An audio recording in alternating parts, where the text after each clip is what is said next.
इस वीडियो में हम एक्सप्लेन करेंगे कि हम किस तरह ग्लूओन ईआरपी में मैन्युफैक्चरिंग का जो प्रोसेस है उसको मैनेज कर सकते हैं। बेसिकली दो तरीके हैं प्रोडक्शन को मैनेज करने के लिए ग्लूओन ईआरपी में। एक सिंपल हमारे पास है सिंगल स्क्रीन प्रोडक्शन, जिसमें आप सिंपली रॉ मटेरियल को कंबाइन करके और उससे फिनिश गुड्स बना सकते हैं। दूसरा प्रोसेस है डिपार्टमेंट वाइज जो डिटेल प्रोडक्शन होती है, जो पूरा प्रोसेस कॉस्टिंग के फ़्लो को फॉलो करता है। इस वीडियो में हम जस्ट पहले वाले प्रोसेस को एक्सप्लेन करेंगे जो सिंगल स्क्रीन प्रोडक्शन होती है। तो वो स्टेप बाय स्टेप मैं आपको बताता हूँ कि वो आप हमारे सिस्टम में किस तरह मैनेज कर सकते हैं। उसके लिए फ़र्स्ट स्टेप हमारा होगा, हमने यहाँ पे मैन्युफैक्चरिंग में आना है। मैन्युफैक्चरिंग में आने के बाद फिर सेटिंग में आना है और सेटिंग में फिर यहाँ पे हमने सिस्टम को प्रोडक्शन प्रोसेस डिफ़ाइन करना है। प्रोडक्शन प्रोसेस ये बेसिकली वो प्रोसेस होते हैं जो हम सिस्टम को डिफ़ाइन करते हैं कि हमारे रॉ मटेरियल्स ने इन प्रोसेस के थ्रू फिनिश गुड्स में कन्वर्ट होना है। यहाँ पे हम एक अकाउंट भी कॉन्फ़िगर करेंगे जो बेसिकली हमने वर्क इन प्रोसेस के अकाउंट को कॉन्फ़िगर किया हुआ है। फिर हम आते हैं इन्वेंट्री में। इन्वेंट्री में बेसिकली हमने यहाँ पे सिस्टम को अपने रॉ मटेरियल और फिनिश गुड्स को डिफ़ाइन करना है। ये बेसिकली मैंने 3 रॉ मटेरियल्स डिफ़ाइन किए हुए सिस्टम को और ये मेरा एक फिनिश गुड है। अच्छा, हमने वहाँ पे प्रोडक्शन प्रोसेस को क्यों डिफ़ाइन किया? क्योंकि जब हम यहाँ पे फिनिश गुड डिफ़ाइन करते हैं सिस्टम को, तो हम सिस्टम को ये भी बताते हैं कि कौन सा हमारा जो है ना वो फिनिश गुड है, कौन सा हमारा रॉ मटेरियल है। यहाँ पे इस मैन्युफैक्चरिंग का जो चेक है इसको हम ऑन करते हैं और फिर ये प्रोडक्शन प्रोसेस हम सेलेक्ट करते हैं, ठीक है, जो हमने वहाँ पे सिस्टम को डिफ़ाइन किया हुआ है। और यहाँ पे हम कॉस्ट अकाउंट को भी कॉन्फ़िगर करते हैं, बेसिकली जो चार्ट ऑफ अकाउंट में हमने डिफ़ाइन किया होता है। प्रोडक्ट का हमारे पास टाइटल आ जाएगा, यहाँ पे उसका टाइप आ जाएगा, रॉ मटेरियल कौन सा है, फिनिश गुड कौन सा है, और ये उसका मेजरिंग यूनिट आ जाएगा। सेम प्रोसेस जो है वो रॉ मटेरियल के लिए भी है। रॉ मटेरियल के साथ हमने जस्ट ये मैन्युफैक्चरिंग वाला चेक नहीं लगाना होता। इसके बाद हम आते हैं इसके परचेज प्रोसेस पे। अब जब हमने सिस्टम को रॉ मटेरियल और फिनिश गुड डिफ़ाइन कर लिए, फिर हमने रॉ मटेरियल को परचेज करना है। ये हम आते हैं परचेज पे। परचेज में आप डायरेक्ट परचेज इनवॉइस के थ्रू भी इसको परचेज कर सकते हैं, या अगर आपने परचेज ऑर्डर सबसे पहले बनाना है, परचेज ऑर्डर के बाद फिर आपका आईजीपी और इनवर्ट गेट पास। ये बेसिकली आपका एक परचेज ऑर्डर है। कितनी क्वांटिटी आपने परचेज करनी है, पर यूनिट आपका रेट क्या है, वो सारी चीज़ें आप परचेज ऑर्डर में डिफ़ाइन कर सकते हैं। सेम परचेज ऑर्डर जो है ना, आप जब जीआरएन बनाते हैं तो वही परचेज ऑर्डर आपके जीआरएन पे लोड हो जाएगा।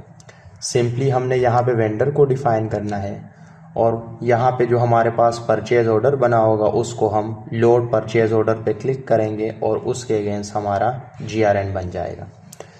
सेम फिर जीआरएन के अगेंस्ट हमने परचेज इनवॉइस बुक करना होता है। जब हम परचेज इनवॉइस की स्क्रीन पे आते हैं, सबसे पहले हम अपने वेंडर को डिफ़ाइन करते हैं। यहाँ पे हम सिस्टम हमें फ्लेक्सिबिलिटी देता है कि हम जीआरएन और परचेज ऑर्डर दोनों के अगेंस्ट जो है हम अपना इनवॉइस बना सकते हैं।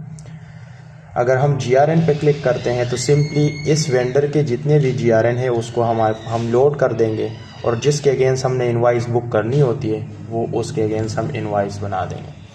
जब इनवॉइस हमारा बुक हो जाएगा तो हमारे पेबल भी जनरेट हो जाएंगे और हमारा स्टॉक भी इन हो जाएगा। इसके बाद ये हमारे पास कुछ टैब्स है इन्वेंट्री एक्सपेंसेस के। कोई भी आपके एक्सपेंसेस हो जो आपने प्रोडक्ट के कॉस्ट में कैपिटलाइज करने होते हैं, तो वो आप इन्वेंट्री एक्सपेंसेस के थ्रू मैनेज कर सकते हैं। इसके अलावा और जो भी एक्सपेंसेस हो, कोई फ्रेट एक्सपेंसेस हो, आपने वो वेंडर को चार्ज करने हैं या आपने कैपिटलाइज नहीं करने, तो उनको आप यहाँ पे ट्रीट कर सकते हैं। अच्छा, ये अब जब हम परचेज इनवॉइस बुक करते हैं, अब रॉ मटेरियल हमारे पास इन हो गया। अब हम जाते हैं मैन्युफैक्चरिंग पे। मैन्युफैक्चरिंग पे हमने प्रोडक्शन प्रोसेस ऑलरेडी डिफ़ाइन किया हुआ है।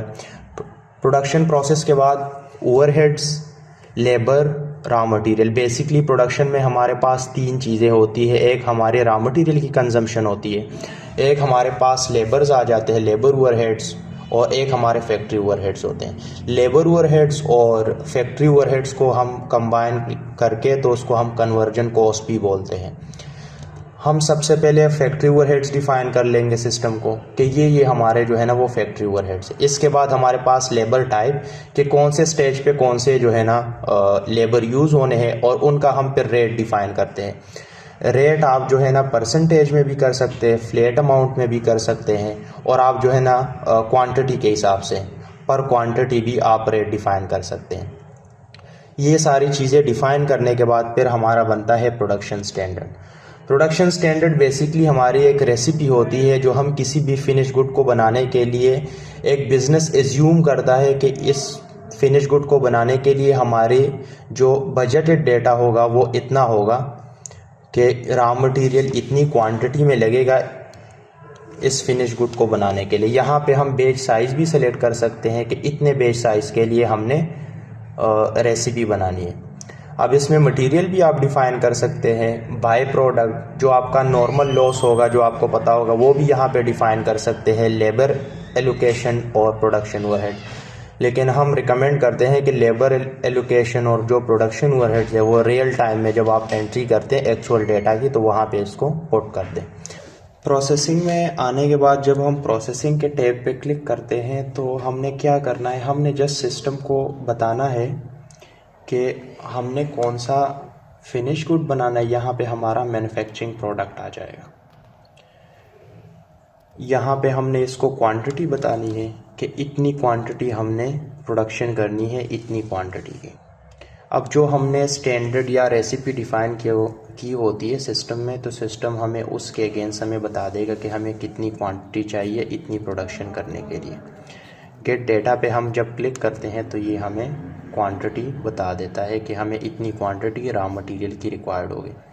सेम हमने अगर ओवरहेड्स बेच साइज़ के लिए डिफ़ाइन किए होंगे तो वो फिर जितनी क्वांटिटी हमारे पास होगी सिस्टम हमें वो भी बता देगा। सेम हमारे पास लेबर का डेटा आ जाएगा, बाय प्रोडक्ट और आउटपुट। अब ये जो लेबर और ओवरहेड्स और ये जो आपके रॉ मटेरियल है, इसको आप रियल टाइम में जो आपका एक्चुअल डेटा है उसके साथ आप इसको चेंज कर सकते हो और रियल डेटा यहाँ पे जो एक्चुअल डेटा है वो फीड कर सकते हैं। आउटपुट में सिस्टम आपको क्वांटिटी बता देगा, उसकी पर यूनिट रेट आ जाएगी और पूरे बैच की जितनी भी आपके पास कॉस्ट होगी वो आपको सिस्टम बता देगा।